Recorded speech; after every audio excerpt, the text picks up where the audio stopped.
Hello friends, I am Chevy. Welcome to my shed. How are you today? How's life in your world? How's things where you are? I hope everything is good and great and wonderful. Everything here is fantastic, and it was like 80 degrees today. That's amazing. I can't believe I'm going to say this, but I am going to say this right now. We're going to talk about the Dark Tower today. And this will be the third, I believe the third Dark Tower talk I've had on this show. The last time I had an official Dark Tower episode I was still in that phase of trying to make this a talk show. We used the talk box. I took calls. I asked for people's input before I recorded the show. I tried to make it a lively, community engaged conversation. That's all gone to the wayside. We've moved on, as Roland would say.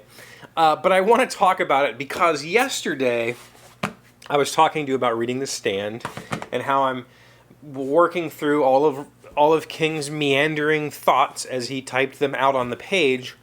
And I talked a bit about the Dark Tower yesterday. And at one point I was going to say that the reason the Dark Tower isn't one of my favorite series is because I don't remember what happened. Like, I remember big key moments, but if you were to ask me about a specific scene, chances are I'd be like, I don't remember that exactly. And the more I think about that, I think that's kind of the whole point of that, right? Like, the scenes don't matter. It's not about that. It's about this cycle. It's about this man going on this endless journey trying to become something better or to earn something better, but he keeps screwing it up and he has to, basically repent, I guess. And while I was going to say yesterday that, the mark of a good fantasy epic is that you keep thinking about it and I don't think about the Wheel of Time, the actuality is I do think about the Wheel of Time. I think about the Wheel of Time a lot, actually. And not just because I'm reading The Stand right now. I think about the Wheel of Time often just as in a, what? And that was the problem that I had with the books when I read them. For those of you who don't know, I did two videos, one in late 2016, one in early 2017, where we talked about me reading the series. And I had read like the first three-ish, I think the first three books, I think I had started on the fourth book, like in the early 2000s. The first three books I blazed through. I loved The Gunslinger. Well, that's not true. I loved the new version, the revised version of The Gunslinger. But Blame the Train, like that whole book, I was just like, I don't care about the stupid train and, whatever. So in 2016, I decided to read the series again because the movie with Idris Elba was coming out in 2017, and I read all 7 books. So I've read the first 3 twice, and I've read the last 4 once. And I think that that's not enough to understand what's going on in those books. That's the thing. I remember parts. I remember, the crabs on the beach. I remember Roland losing his fingers. I remember Jake dying. I remember the Rose and the the Quartet Corporation or whatever. I remember pieces, but I don't like the story as a whole. I don't remember the story, right? Like I don't remember. I remember the point. I remember Roland marching on this path along the beam to get to the thing. But what I really remember are the pieces of the world. And I think that's the thing that I think about the most. As much as I didn't like Blame the Train, I think about Blame the Train. I think about how King wrote this advanced technology AI train and made it feel like it was a depressed, left behind piece of technology that was, just happy to have one last mission. I think about the beams. I think about their guardians. I think about that weird bear creature. I think about the crabs with the claws. I think about Roland's kind of weird, medieval-inspired, but with guns society, where he was trained as a gunslinger. I think about the doors and being able to jump between worlds. I think about the Thinny and being able to walk between worlds because of the Thinny. And I think about the weird computer I don't know what they were called, like the psychic kids. They had a name. I think about that whole weird psychic thing that was trying to tear down the beams. I think about the world a whole lot more than I think about the story. And I think that's not a bad thing, right? I think it's definitely left a mark. And I'm thinking, I think I probably will reread the series at some point. I'm enjoying The Stand. I know yesterday I had some critical remarks. I'm about, let's see what the Kindle says right now. I'm about like 40-something% through. I read another 10% or so since yesterday, which is a lot. It's a big-ass book. It's 1,200 pages, right? I'm 42% of the way through. Things have gotten a little more interesting. We finally got to see Randall Flagg do some stuff. We finally got to see Miss Abigail do some stuff.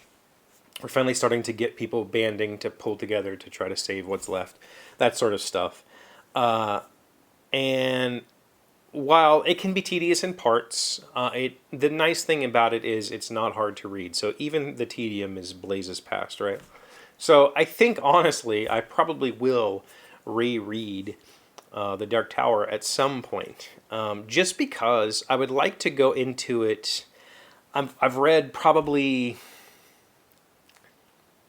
100 books since the last time I read The Dark Tower. I'm a little bit more mature, emotionally mature, and I think maybe I can go into it with a little less critical eye and try to enjoy it. And I found that's what I'm doing with The Stand. I'm a very critical person, and I think that's why I enjoy giving reviews on things, because I think about flaws when I see them a lot. I think about flaws in everything, and so I like talking about that, even though it's, I don't like spreading negativity necessarily. So there's a lot of flaws in The Stand. I mean, there's a ton, but it's also really good, right? Like, I'm also really enjoying it. So while there's a ton of flaws, I can honestly say, this is a cool book, you should read it. But I can tell you that with an open face, or with an honest face, say, it's a very cool book, you should read it, but here's the problems that I have with it. Because I think that I have problems with everything. I'm just that critical of a person, and it's probably why I don't get anything done. It's probably why I'm not down here making projects all the time. But I think that I'm a little bit more emotionally mature in that those problems don't sour the entire experience for me. I think if I had tried to read The Stand 3 years ago, I would have probably given up on it, because it's a very, very, very, very, very, very slow story. It's a very slow build. I think that I'm going to be surprised, and I think the ending is going to breeze by, but this first 42% is very slow. Very little happens in this first 42%. In the grand scheme of things, a whole lot of little microcosms happen. A whole lot of people's lives get dramatically impacted and affected in very powerful ways. But as far as the whole story, very little has happened. Like, I don't want to say nothing, but pretty damn close to nothing. But yet it's still good to read, right? So I think that, knowing that, I might go back into the world of The Dark Tower just because I did enjoy the world so much. I enjoyed the confusion. And that's the thing that when I reviewed it in 2017, that I talked about disliking the most, was the confusion.